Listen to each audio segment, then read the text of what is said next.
he had his theory, and he didn't have any way of proving it because, I mean, how do you prove something like that? Until this family showed up at his doorstep, and it was a Canadian family from Winnipeg, I think, right? I think that's right. Yeah. Yeah. And they were the Reimer family, a blue-collar, very young couple, 20, 21 years old. And they had a horrific tragedy in their family, which is that they gave birth to twin boys. The boys were fine. And when the boys were, well, actually, they had phimosis. Phimosis is a abnormality of the opening of the urethra. And so the doctors recommended circumcision for the boys. And they went in when they were 8 months old for circumcision. And the first boy to go in for the circumcision was Bruce. And the equipment, there was a malfunction of the equipment. And they were cauterizing the penis in order to circumcise it. And instead of just that small amount of tissue that was supposed to be cauterized, apparently the settings were incorrect, and the entire penis was burnt. So Bruce's penis was burnt, beyond any functionality. So these poor parents went home. The other boy was not circumcised, just obviously. They went home, and what are they supposed to do? They have a boy without a penis. What the hell are they supposed to do? So months later, they were watching television, and John Money happened to be on there. And you have to know also that John Money was an extremely pompous, self-assured individual. He was sophisticated. When he talked, you listened. He came across as being definitive, being, calling the shots, knowing what was going on, knowing the research, knowing the truth. And he, in this interview on television, said that a boy can be raised as a girl and a girl can be raised as a boy if it's done early enough. And that early enough means before the age of 2.5 or 3. And the parents, the Reimer parents, immediately took note of that, and they thought, here's the answer. This is the answer for Bruce. This is what we're supposed to do. So they contacted Dr. Money down in Baltimore, and they made an appointment and took the twins down to Baltimore and went down there. Again, you have to understand that this was a uneducated, young blue-collar family. And when they were interviewed later about their meetings with John Money, they described him as like, we just thought he was God. Mm-hmm. We just thought, he's a professor, and he's, got all the diplomas, and he's the head of this entire new clinic. At an outstanding university, one of the major universities in the world. That was at Johns Hopkins, right? Yes, yeah, right. Yes. So you have to imagine this young couple coming, and they're at a loss, and they are looking for an answer. They've been praying. They're looking for an answer to their prayers. What are we going to do with Bruce? And John Money says, well, we have an answer for you, because male and female is actually not related to chromosomes. It's not related to hormones. It's not innate. We can take little Bruce, and we have to do some surgery on Bruce. We have to castrate him, and we'll remove his testicles, He already didn't have a penis. We're going to remove his testicles. We're going to fashion, some sort of elementary sort of female genitalia. You're going to give him a girl's name, and you're going to put him in pink dresses and give him dolls and raise him as a girl. And you are never, ever, Dr. Money told the parents, never to tell him that this was truly what happened and after he was born. Never tell him, because that will ruin everything. And it's up to you. You have to just work your hardest to raise him as a girl and make sure that everyone around him is considering him a girl, because essentially he is a girl. And so not only was this the answer to the Reimer's prayers, this was, as you can understand now, the answer to Dr. Money's prayers. Right. He had an experiment. This was the experiment. This was his proof of concept. His concept was that being male and female is completely separate from biology. It's imposed by society. It's a social construct. And this was his proof of concept. And so the Reimers went home. Well, he had his surgery. They took him home. They named Bruce Brenda. They put him in all the girls' clothing, and they gave him dolls, and they did all the things. And he peed sitting down sometimes, because as we'll learn later, he actually preferred urinating standing up, which is astonishing. We learned later that he always wanted to urinate standing up. And from the time he was in diapers, I think, he was told he was a girl. So that really is fascinating. But anyway, so they took him home, raised him as a girl, and Dr. Money started to follow the twins. Every year, they would come down for a visit. The parents would spend time speaking to Dr. Money, and then the money, there's a slip. Freudian slip for you. Yeah. Dr. Money would take the twins without the parents into his office and spend time with the twins. So this went on for years. And Dr. Money began to report on his study that became a famous landmark study. And he called her Joan in his study. He was beginning to write about this and lecture. And he was claiming that Joan, AKA Brenda, AKA Bruce, was doing great.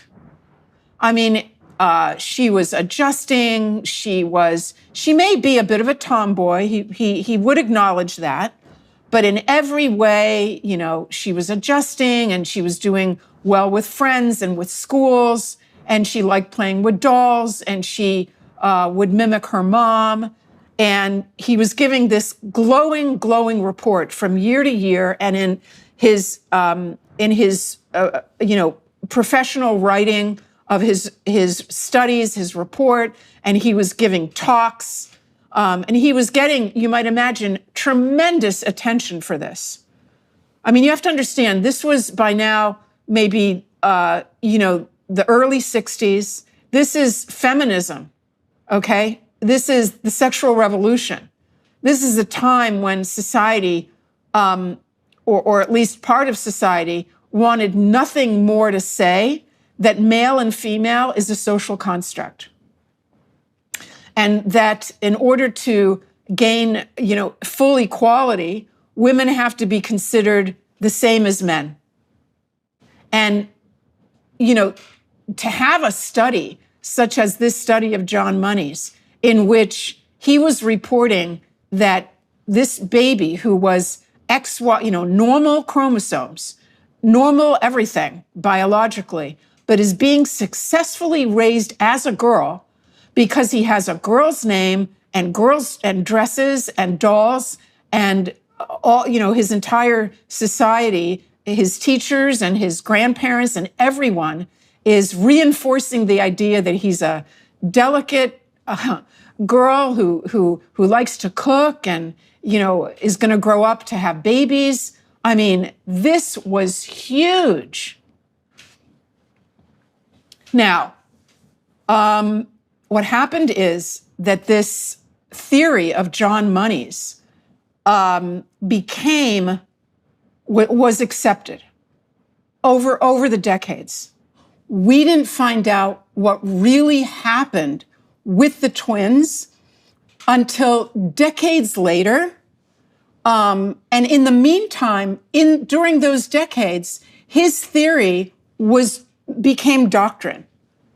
Okay, his theory became just baked into, so many fields of both soft and hard science, so that it was standard that whenever you had, for example, an XY or any child that had ambiguous genitalia, if they could be raised as a girl, they'd be raised as a girl. So they'd be castrated just automatically. Why? Because of the great success, because of what John Money proved to us. And so lots and lots of boys all over the world. I mean, this was written into the textbooks of endocrinology and the textbooks of genetics. I mean, this became truth, so to speak. Not that there weren't people, other scientists that were standing up and saying, John, this isn't proven yet. Let's look a little closer. This is not necessarily the case. But what did he do? He wouldn't tolerate that. John Money, was a tyrant. He would not tolerate another psychologist or biologist or geneticist standing up and trying to publish something that would challenge his great gender theory. He would arrange, he would intimidate the editors at the scientific journals to not publish those articles. It's a lot of what's actually going on right now is very similar. Right. So what happened with the twins is that after decades, in fact, John Money wrote a book in 1997 in which he said yet again that his twin study, that his gender theory had been confirmed and supported by the results of this experiment with the twins. And the following... One person experiment, by the way, a one-person experiment. Yeah, but even that one person, it didn't work. Okay, so in 1998, what do we call him now? Not Brenda, not Bruce, but what happened is that we discovered that he stood up and he said, he just blew the cover of this whole thing was a hoax. And his name was now David. Brenda had become David. And he was not only a man, but he was married to a woman and he had adopted 3 stepchildren, and he worked as a janitor in a slaughterhouse. Right. So that was David Reimer, and people can go onto YouTube and hear him being interviewed about his experience of what it was like to be told for 14 years of his life that he's a girl, and to never, ever, ever feel that was his truth. What happened is that during all those years, he was not happy with his dresses and with his dolls.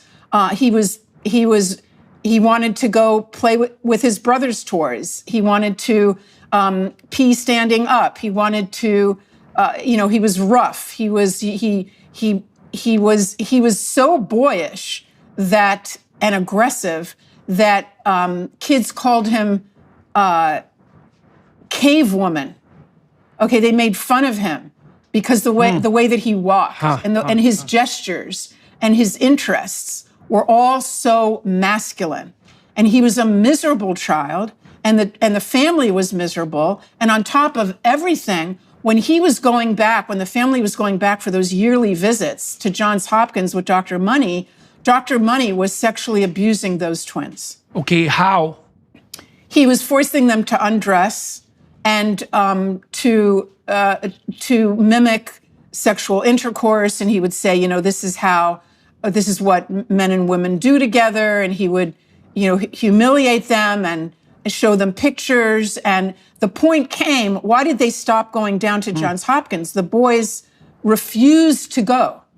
They refused to go back to see Dr. Money, and the parents couldn't understand why. What happened to David Reimer? What happened? David Reimer committed suicide eventually, didn't he? Yeah. Yeah. Yes. So that's the denouement of that particularly tragic case. And his twin. So not only was this a failure, it was and go ahead. Oh no, it was a disaster, terrible disaster. He committed suicide, and his twin brother died of an opiate overdose.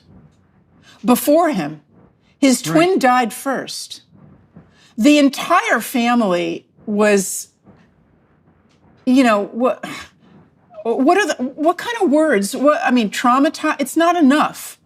Trauma is not enough to describe what that family went through. My parents didn't know a lot that was going on. And if they would have known, it never would have happened.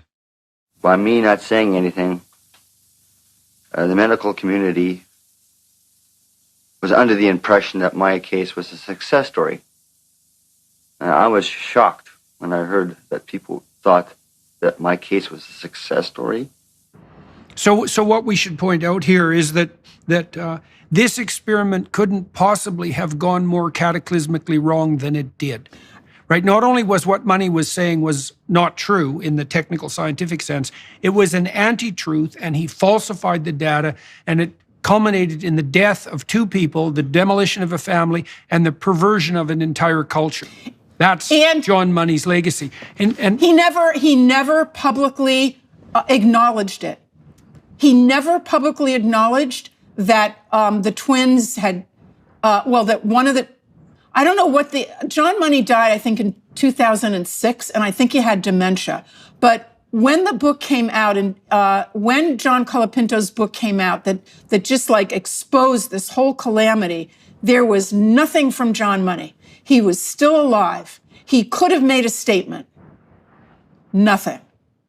I'm just saying that that's just another, indication of what the morality, the immorality of this person, and the lack of acknowledgement, of what they're guilty of doing. I guess it's too much to expect.